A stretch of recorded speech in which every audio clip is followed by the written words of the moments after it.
If you're experiencing FPS drops in GTA 5, follow these simple steps to optimize your game performance. This guide will help you adjust settings and improve your gaming experience. Step 1. Update graphics drivers. Make sure your graphics card drivers are up to date. Visit the manufacturer's website NVIDIA, AMD, or Intel and download the latest drivers for your GPU. Installing the latest drivers can significantly enhance performance. Step 2. Adjust in-game settings. Launch GTA 5 and go to the Settings menu. Lower the graphics settings such as texture quality, shadows, and anti-aliasing. Reducing these settings can help improve FPS and reduce lag during gameplay. Step 3. Disable background applications. Close any unnecessary applications running in the background while playing GTA 5. Programs like web browsers, streaming services, or other games can consume system resources and lead to FPS drops. Step 4. Optimize game files.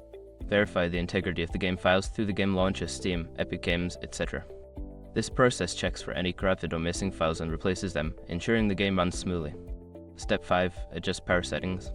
Change your computer's power settings to high performance. Go to Control Panel Power Options and select the High Performance plan. This setting allows your CPU and GPU to run at maximum capacity, improving game performance.